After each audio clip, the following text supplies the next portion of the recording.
Good evening, or as we say in Kosovo, mirmrama.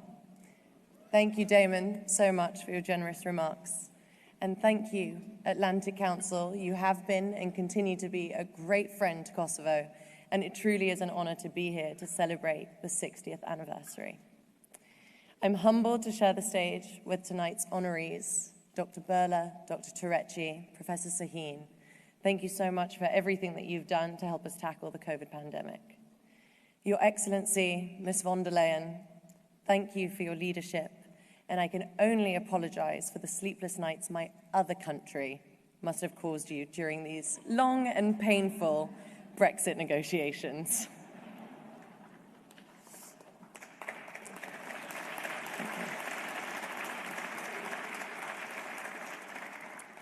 I stand before you as a child of Kosovo, who was born and raised in the United Kingdom and is here today as the guest of the United States.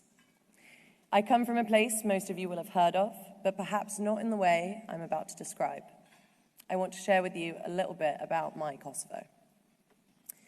Kosovans love to party, which is no surprise, perhaps as 50% of the population is under 25 years old. I'm officially old in Kosovo. I heard a story recently about a visitor that went to Pristina, the capital city of Kosovo, being kept awake until the small hours by a lively crowd at a bar opposite her hotel.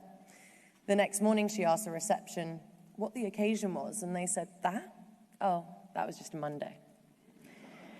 Pristina has a wonderful cafe culture. Forget grabbing coffee on the go, dress sharp, pull up a seat, and watch the world go by. It's very European. For a small country, Kosovo is bursting with creativity, and I could reel off examples, but here are just a few.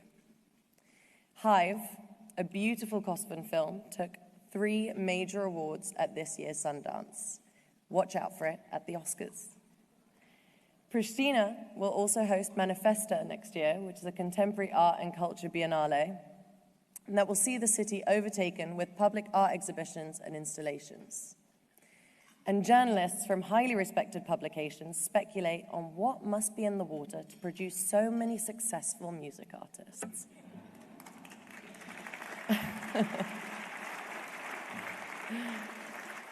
All I can say is, give us a chance and we will excel. In 2018, my dad and I founded the Sunny Hill Festival in Pristina, and it quickly became one of the biggest music festivals in the region. It's been a lifelong dream of ours to bring artists to Kosovo, not just so fans can see their favorite bands, but so that the visiting bands can experience our own brilliant and diverse music scene. The second part of our dream will soon become reality, and I couldn't be more excited to share our plans for the Sunny Hill Foundation with you. We've signed an MOU to create the Sunny Hill Arts and Innovation Center in Pristina, and we very much hope that work will start next summer. Thank you.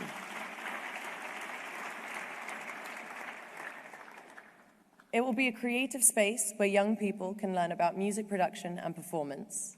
For those who want to break into the industry, there will be workshops run by visiting artists and producers from all over the world who will share what they've learned.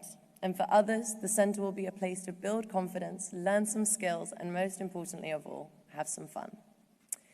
The first concert I ever went to was Method Man and Redman. It was in Pristina, and I was 13.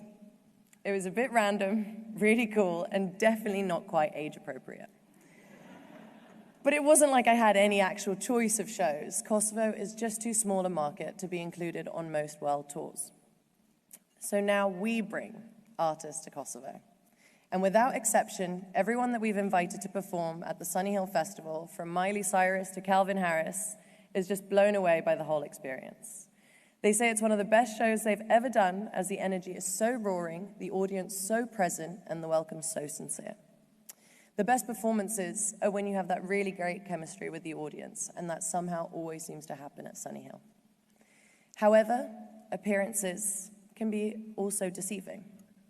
In many ways, life in Kosovo is tough, and it undeniably bears the scars of years of war.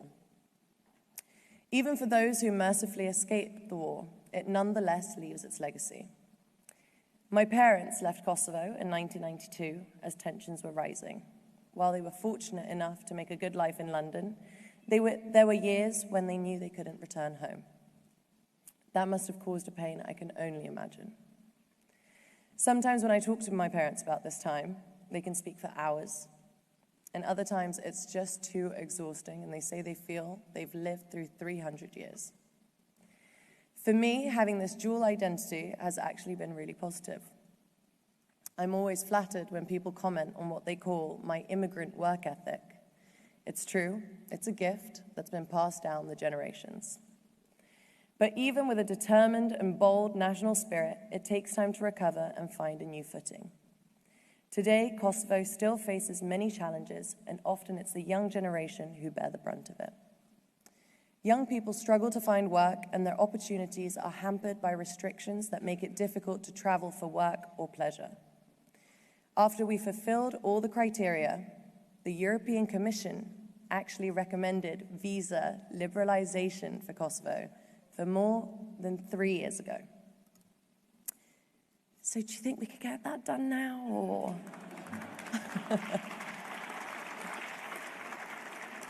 Kosovo is also the youngest country in Europe in another way. We are just 13 short years into our journey of independence. And as part of a strong international community, we will thrive emotionally, we will thrive economically and culturally. It's in our DNA. While it still breaks my heart that the United Kingdom chose to leave the European Union, rather than dwell on this, I would rather recall that the first purpose of the EU is to secure peace through unity. Wouldn't it be fitting if Kosovo could take its place within that peaceful union, thrive economically alongside our neighbors, and heal the hurt of recent conflict? With that vision in mind, thank you.